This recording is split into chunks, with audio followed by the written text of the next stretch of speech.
Ha ha! Yes! My hellos, my friends! Now, I have an ancient tale of Avalon for you. But first, to keep these stories coming and more, do remember to like, share and subscribe to this channel. It is a great help and very greatly appreciated, yes. Now, this tale tells of what can happen when you lose sight of why you truly set out on your quest in the first place. Yes. So, if you're ready, I'll tell you the tale of the cursed Pelt.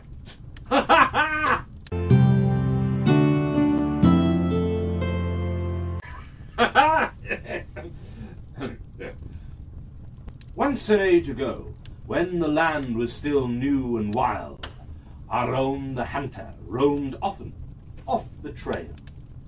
He would delve deep into those parts not yet claimed by the elves that still lay in the claws of the most savage beasts. Aron was a great protector and champion of the elves, hunting down all those creatures that stalked and took elves back to their lairs of the darkest doom. He had driven the Gwylfi back into the deepest woods, the trolls high into the mountains, and the Ellen Trekend, 2 caves full of gloom. But there was one creature that feared him not, and would take from the elves whenever it pleased. The Barkest. The Barkest was a hound most foul, with fur as black as its heart, a mane full of pestilence, and it could travel through the flames.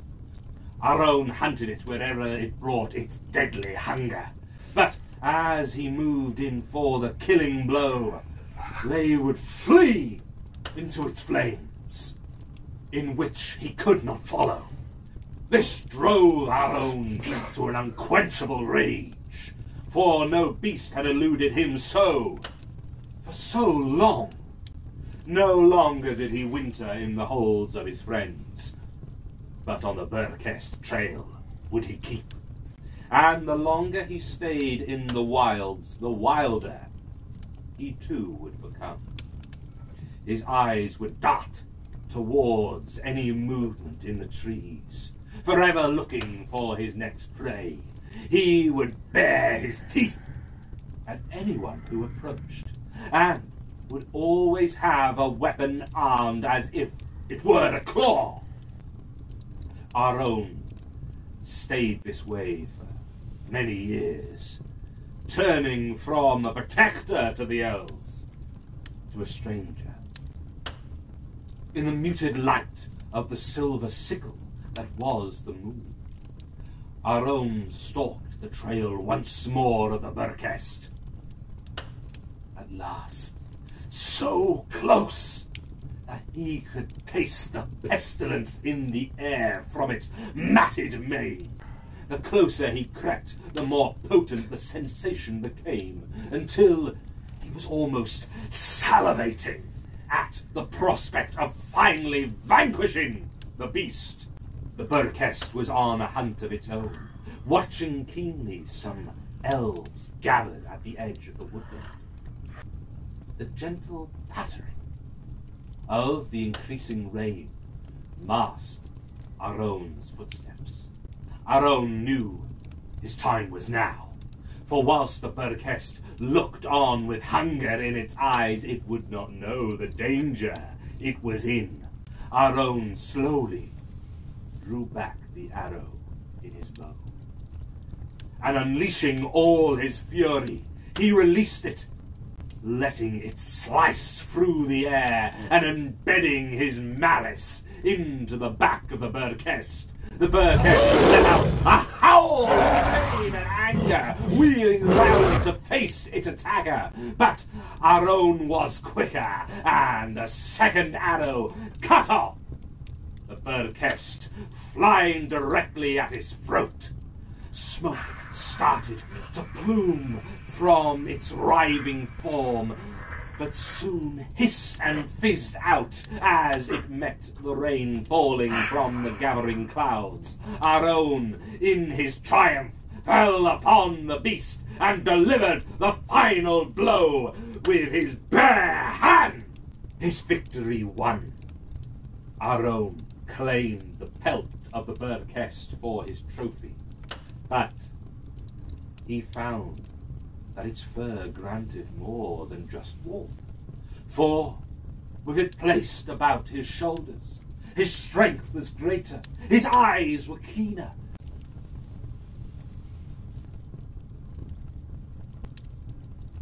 and he could travel by its fire.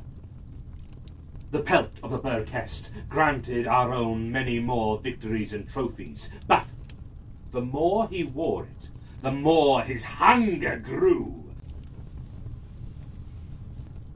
The more his nostrils filled with pungent scents,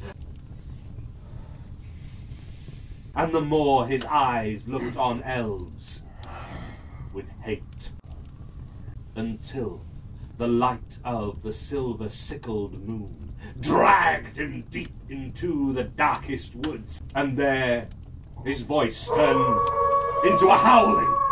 His skin gave way to fur.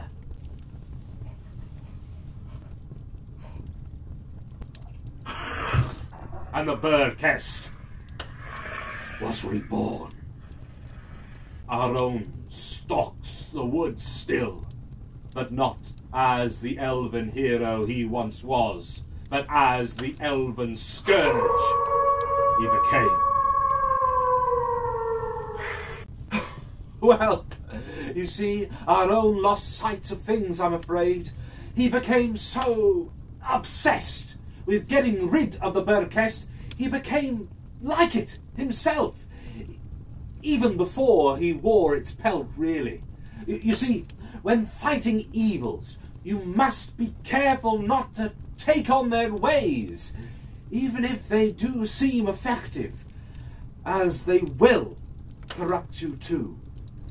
Now, if this has given you any ideas for a tale of ferocious monsters, or a story of a terrifying beast where your hero may or may not win, then do email me at bard.elven.tales@gmail.com with your elder, of course, and I'll make it into a video just like this one, and I'll take it back to Avalon to share with the rest of the elven folk too. Oh, and do remember to like, share and subscribe to this channel to help spread these tales far and wide. And I'll see you soon for more Bard Elven Tales.